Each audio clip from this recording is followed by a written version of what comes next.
How can I expect?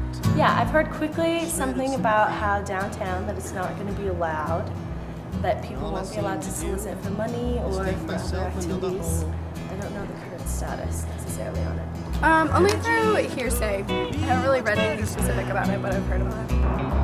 As we kind out in the sun, when days so opportune. It's obvious reluctant heart isn't fit to make a move. It's obvious.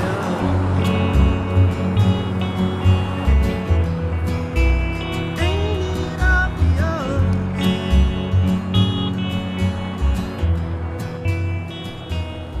Laszlo Palos is my name, and I'm the COO here at Poor Richards Complex.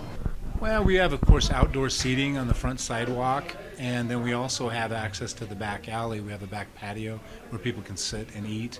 And so there's easy access, I guess, to individuals that may or may not be homeless, but that happen to be traveling in the alleys.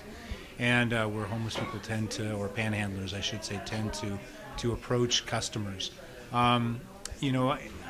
As much as it is a distraction and sometimes a disappointment for some customers to have them being asked for money and things like that from a business owner standpoint, but from the customer standpoint, an ordinance, may help that situation, make it a more comfortable environment for those customers.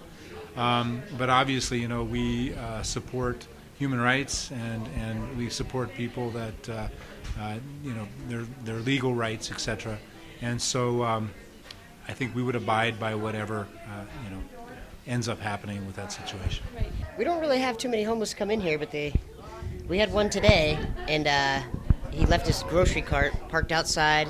He even did a dine and dash before he left, and he was here for hours, and he was really rude to a lot of people, and just, we don't mind them as long as, they don't panhandle or ask people for money while they're here, and he was really smelly.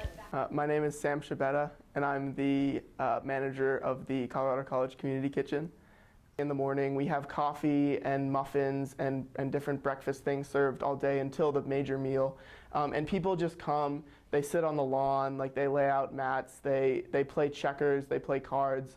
And it's just a very free environment where a community of people can just come regardless of what your background is and just sort of relax and enjoy good food and good company. It's really a good way to sort of bring different parts of the community together in a way that I think is beneficial for everybody who comes.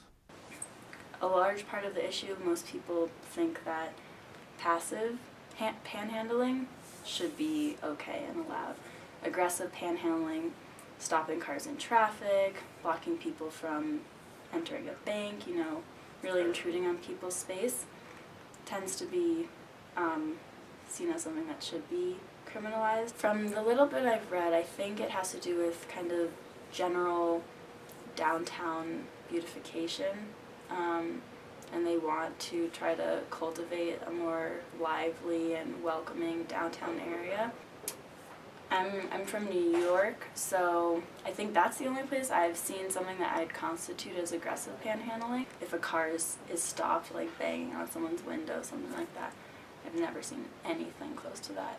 It's usually just you have a sign up, someone's sitting on the ground, they have a sign that says, "Hungry, please help." That would be illegal. That would be criminalized. I think that the panhandlers downtown they add character, number one, and I've had good experiences with them. I've had flyers that I find amusing. Or there's a man who always walks around, I can never remember his name, but he walks around saying that he's a Colorado College graduate and hands out his thesis. And I think it's hilarious. He has this big packet that he hands out, and he likes doing it. I think that it gives him joy to be able to talk to students and tell him this is his thesis and talk about it, and I think that's great. I don't think that they shouldn't be allowed to do that. I definitely agree with that. I don't think you can make a solid argument that solicitors are infringing on anyone's personal freedoms, and it's well within their personal freedoms to be soliciting in the first place. So, do you think that a business owner has the right to prevent solicitors and panhandlers from being within 20 feet of their business? Yes. Yeah, it's like smoking. You don't want bad things around your business. I mean, my knee-jerk reaction is no, but if they saw like a really concrete decrease in business because of it, I feel like they could have a solid argument. But at the same time, that whole area is just all businesses. So if you couldn't be within 20 feet of a business, you couldn't be there. It's considered unconstitutional in a lot of cities. Like when there have been ordinances passed to criminalize panhandling, they're often then eventually overturned and deemed unconstitutional, again for infringing on First Amendment rights.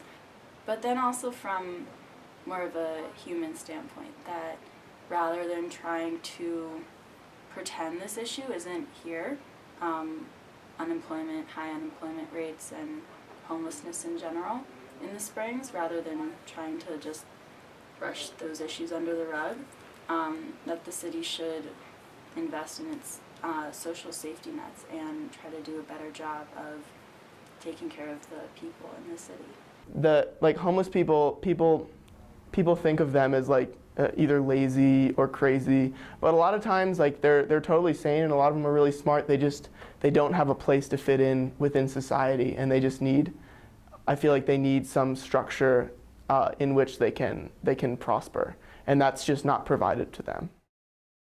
You know what I really think we should stop is those Greenpeace campaign people who snipe you right outside of Warner and hijack your conversation.